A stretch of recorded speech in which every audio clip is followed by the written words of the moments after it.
আসসালামু আলাইকুম। Web coding বিডির পক্ষ থেকে আপনাদের স্বাগত বেসিক বাংলা ওয়েব ডিজাইন টিউটোরিয়ালে।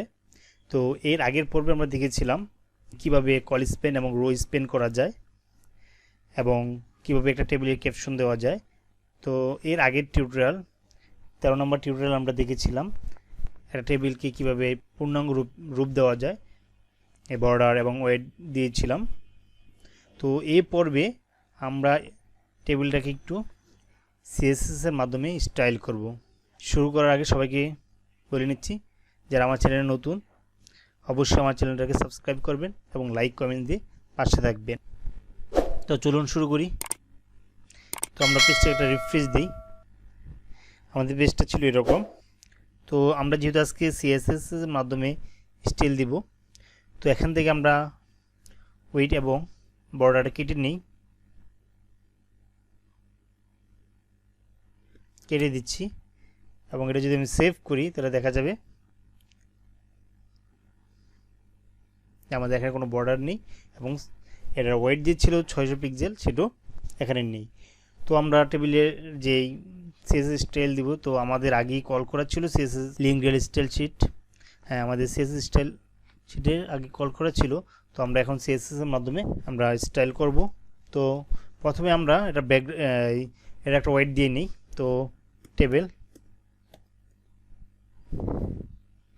টেবিলে ওয়েট দিয়ে নিলাম,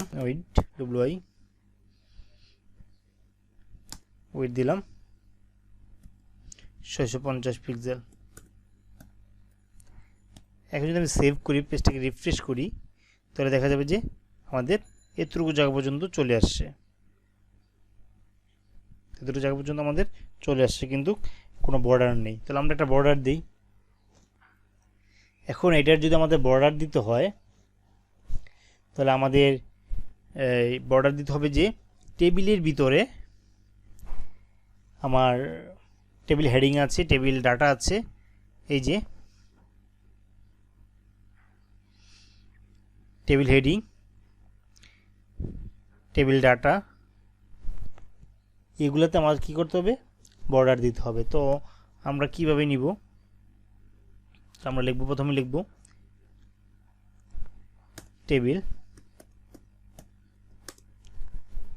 টেবিলের ভিতরে আছে হচ্ছে গিয়া টেবিল হেডিং টিএইচ, দেন আছে টিডি। আমি যদি এখন বর্ডার দেই, বর্ডার, আমরা টেবিল থেকে টিএইচ থেকে টিডি, এই টিডির ভিতরে আমরা বর্ডার দিব। তো আমরা বর্ডার দিব সাপোজ 5 পিক্সেল। আমি একটু বড় করে দিচ্ছি যাতে আপনাদের বুঝতে সুবিধা হয়। 5 পিক্সেল, দেন দিচ্ছি, তো আমি 5 পিক্সেল দিলাম সলিড, এবং আমি যে বর্ডারটা দিব, বর্ডার কালারটা দিব সাপোজ ব্লু দিই, ব্লু দিলাম। এখন আমি যদি সেভ দিই এবং আমার ব্রাউজারটাকে রিফ্রেশ করি, দেখব যে আমাদের 5 পিক্সেল করে সলিড এবং ব্লু কালারের আমাদের বর্ডারটা হয়ে গেছে। তো এখন দেখেন বর্ডারের ভিতরে আবার একটা সাদা কোলাপস, এই কোলাপসটাকে আমরা মুছে দিব। তো এই কোলাপসটাকে যদি মুছে দিতে হয়, তাহলে আমরা লিখি এখানে বর্ডার কোলাপস,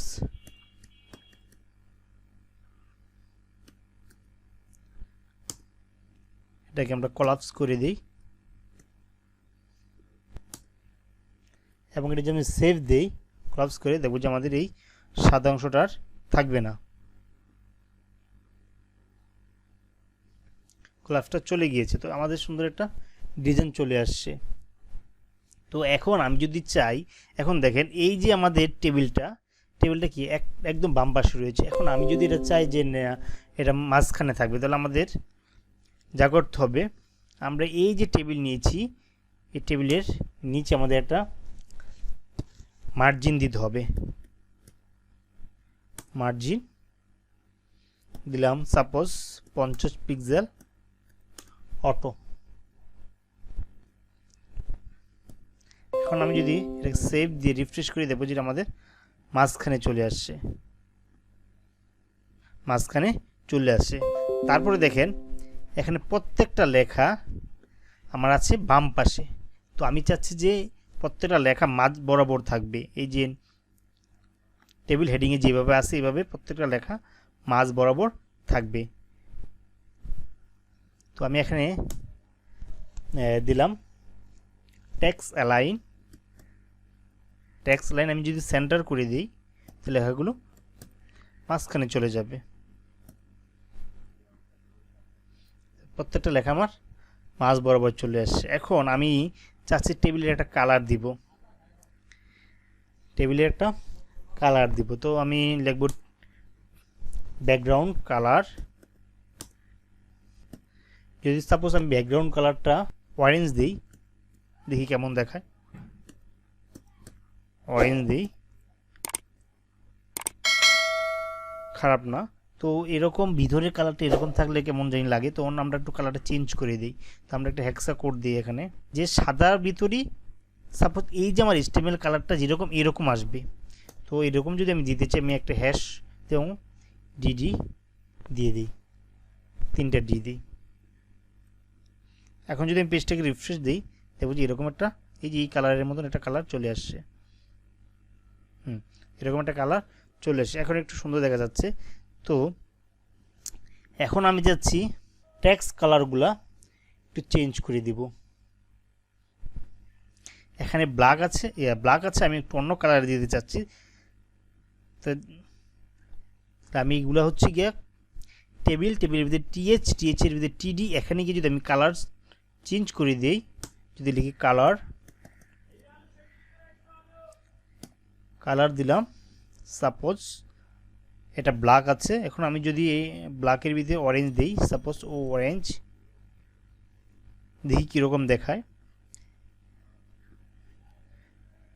খুব আফসা লাগে, থাক সমস্যা নেই। জাস্ট আমি শুধু খালি আপনাদেরকে স্টাইল দেখানোর জন্য এগুলো করছি। আপনাদের মতো করে আর সুন্দর করে ডিজাইন করবেন। ডিজাইন করার জন্য আপনারা গুগল সাহায্য নিতে পারেন, W3 স্কুলের সাহায্য নিতে পারেন। এবার আপনারা আপনাদের মতো করে ডিজাইনগুলো করবেন। তো এখন আমি যদি চাই এখানে এই যে আমার টেবিলের ভিতরে ধরেন সাপোজ এই যে আবুল নামের টেবিলটা, তো সেই ক্ষেত্রে আমি কি করতে পারি, আবুলের ঘরটাকে আমি কালার চেঞ্জ করে দিতে চাই। তো আমি এখানে চাইলে একটা আইডি অথবা আমি একটা ক্লাস ব্যবহার করতে পারি। আবুল কোথায়, এই যে আবুলে। এখানে যদি আমি ক্লাস ব্যবহার করি, ক্লাস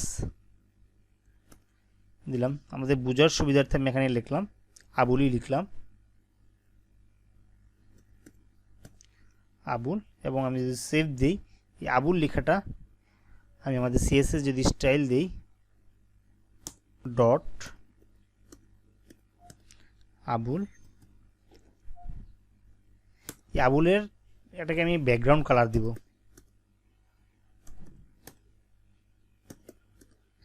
ব্যাকগ্রাউন্ড কালার দেব, এটা কালার দেব আমি হোয়াইট।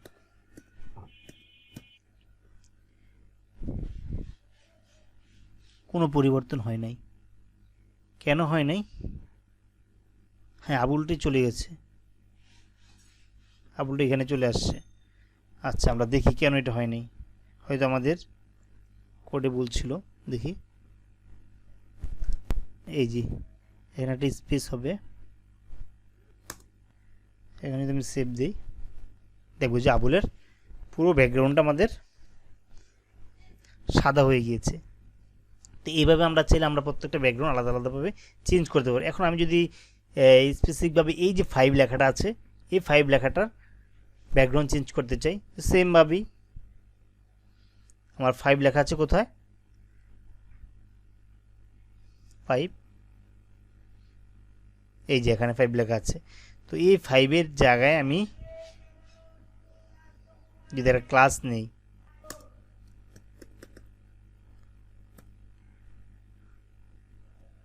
ফাইভ লিখলাম, আইডি 5, এবং আমরা যদি সিএসকে কল করে দিই আইডি 5 এবং সেকেন্ড ব্র্যাকেট দিই,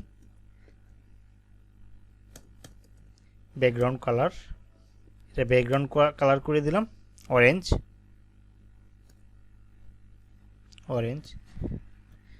এবং আমি যদি আমার পেজটাকে রিফ্রেশ দিয়ে দেখব যে আমাদের এই 5-এর ব্যাকগ্রাউন্ড কালারটা অরেঞ্জ হয়ে গিয়েছে, অরেঞ্জ। এবং দেখেন এখানে কিন্তু টেক্সট আছে 5, যে 5টা আছে এটা আমরা কালারটা চেঞ্জ করে দিই। ধরেন অরেঞ্জের ভিতরে সাদা, সাদা ভালোই দেখায়, যদি আমি অরেঞ্জের ভিতরে সাদা দিই তাহলে আমার কী করতে হবে, আমি এখানে দিয়ে দিব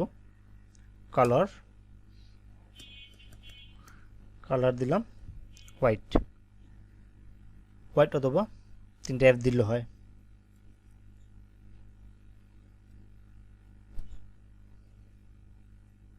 আমাদের কালারটা 5 চলে আসছে।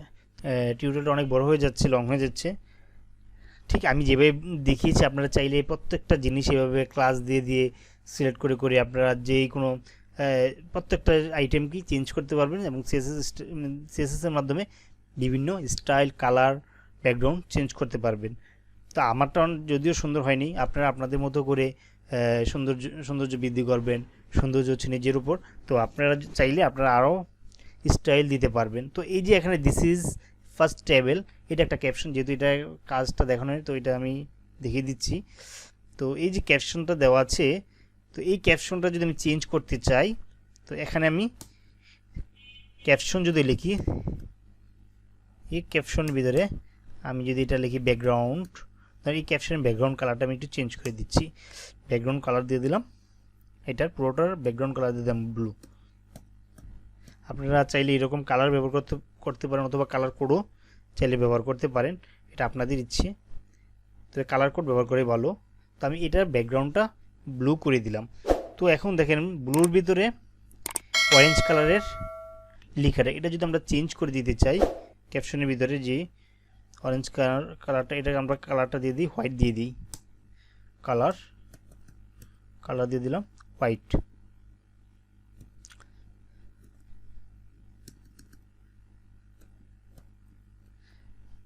দিয়ে দিলাম, আমাদের এটা হোয়াইট আসছে। এখন দেখেন আমি কিন্তু শুধু ক্যাপশন দিয়েছিলাম, ক্যাপশন দেওয়ার পরে কিন্তু আমার এটা পেয়েছে। তো আমি যদি এখানে টেবিল দেওয়ার পরে ক্যাপশন দিই তাও কিন্তু পাবে। আমি এখানে টেবিল দিই, টেবিল তারপরে ক্যাপশন দিলাম, তাও পাবে, সেম, কোনো চেঞ্জ হবে না, কোনো চেঞ্জ নেই। এখন আমাদের শুধু ক্যাপশন দেওয়া উত্তম না টেবিল প্লাস ক্যাপশন দুইটা দেওয়া উত্তম?